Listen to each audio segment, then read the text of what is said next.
Hey, I'm Daniel. Before I get into the mess with my living situation, make sure to like and subscribe to stay in the loop for more stories like this. Living in one half of a duplex might seem convenient, especially when your landlords are your own parents. But trust me, it's not as cozy as it sounds. I'm Daniel, a software engineer, and I've been grinding away at my job, pushing code and beating deadlines. My hard work paid off, and I landed a hefty promotion. You'd think that would be a good thing, right? Well, that's when things took a turn. On the other side of the duplex lives my sister Lucy, sweet enough, but she hasn't held a job in, well, forever. And yet, she stays rent-free, no questions asked. The day I got my promotion, I was still buzzing from the news when I had dinner at my parents' place. So, Daniel, your mom and I have been talking. My dad started, passing me the mashed potatoes like it was just another casual chat about the weather. Aha! I said, waiting for the news as I forked a heap of potatoes. With this new promotion, we think it's fair if you start paying double the rent you've been paying.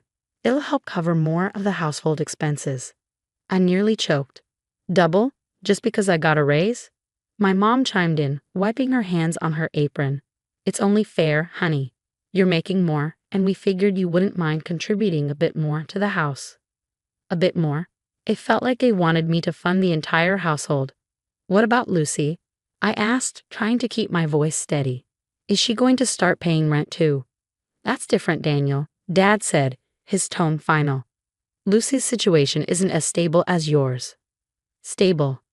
Right, because working hard and earning your keep apparently makes you a prime candidate for family exploitation. The rest of the dinner blurred by in frustration. I retreated to my side of the duplex, my mind racing. The walls, which I'd once found charmingly thin, now felt suffocating. A couple of days later, Lucy dropped by. Hey, I heard about the rent hike, she said, leaning on my kitchen counter as I brewed some coffee. That sucks, but I mean, can't you afford it? It's not about affording it, I replied, handing her a mug. Don't you think it's unfair that you live rent-free while I'm supposed to pay double just because I got a raise? Lucy shrugged, a little too nonchalantly. I guess, but what can you do? They're our parents. What can you do? I thought about that a lot. Was I just supposed to accept this because they were family? The whole situation felt like a slap in the face for trying to be successful. One evening, I decided to talk to them again. I invited them over, hoping to make them see reason. I've been thinking about this whole rent situation. I began once we'd all settled in the living room with cups of tea. We appreciate you being understanding, Mom said with a smile. Understanding? More like being walked over. Actually, I don't think I am understanding, I countered. Why should I be penalized for being successful? And why isn't Lucy expected to contribute? Dad's eyebrows shot up. Penalized? Son, we thought you'd be proud to help out more. I am proud to help, but not at the expense of fairness. This arrangement doesn't make sense. They exchanged looks, the kind that told me this conversation was over before it even started. Well, think about what you said, Dad finally offered, but his non-committal tone said it all. I was left to stew in my thoughts, the weight of family expectations bearing down on me. How was I going to navigate this without burning bridges? Or was it time to stand my ground, even if it meant shaking up our family dynamics? As I turned these thoughts over, I realized that sometimes standing up for yourself is hardest when it's against the people you love.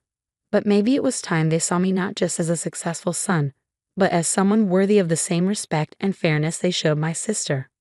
Daniel, why can't you just accept it? You've got the money, Lucy said, her words grating on me as we sat across from each other at the small kitchen table. It was late, but this conversation couldn't wait. Lucy, it's not about the money. It's about fairness. You live here for free, while I'm supposed to just fork over twice what I used to pay because I got a promotion. But you're doing so well, and I'm still figuring things out. Figuring things out. I'd heard that excuse for years, ever since Lucy dropped out of college, yet nothing ever seemed to get figured out. Not that our parents ever pushed her. It doesn't look like you're trying very hard to figure it out, Lucy. When was the last time you even looked for a job? She fiddled with the edge of a coaster, avoiding my eyes. I don't know. Jobs are tough, Daniel. Not everyone's cut out for the grind. The grind? I echoed, exasperated. Not asking you to launch a startup, just to contribute something, anything. She sighed, a familiar sound of retreat. Maybe you're right, Maybe I could help out a bit more around here. Around here? I shook my head. No, Lucy. By getting a job, by paying rent, by showing our parents you're not just waiting for handouts. She finally looked up, her expression a mix of annoyance and shock. You really think they'd ask me for rent? They should, I said firmly. It's only fair. Why should I be the only one burdened because I'm responsible? Because you can handle it, Daniel. I'm not like you. I don't have things figured out. You never will if you keep avoiding responsibility like this. We glared at each other, the tension thick between us. Our parents had always played favorites, but this was getting ridiculous. I stood up, my chair scraping back loudly. I'm not going to keep being the only one who pays. It's not right, and you know it. Where's this coming from all of a sudden? Because of a little extra rent. A little extra. Lucy, it's double. And it's not just about the money, it's about how they treat us. You get everything on a silver platter, while I have to earn every crumb. She stood too, her face hardening. Maybe if you weren't so uptight about everything, they'd cut you some slack. Cut me some slack. I laughed bitter. I don't need slack, I need equity. I'm going to talk to them, Lucy. This isn't over. She rolled her eyes. Good luck with that, Daniel. They're not going to change, and neither am I. As she stormed out, I knew this was only the beginning. I needed a plan, something to make our parents see the imbalance they'd nurtured for so long. This wasn't just about rent, it was about respect and being valued equally.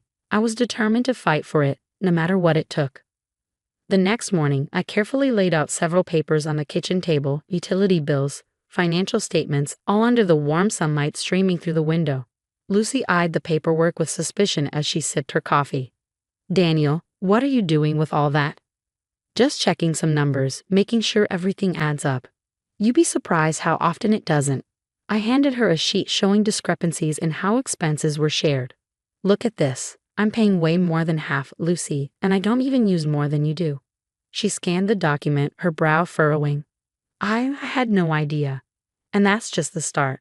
Look at this. I handed her another paper, a breakdown of maintenance expenses, again unfairly distributed. There's a pattern here, Lucy, and it's not just about us.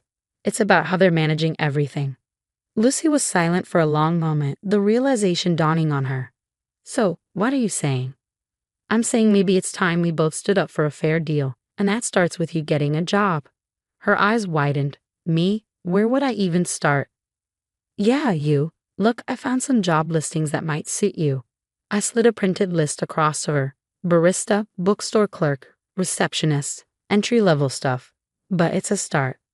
She looked at the list, then back at me, with a mix of apprehension and something like respect. You think I can do this? I know you can, Lucy. You just need to try.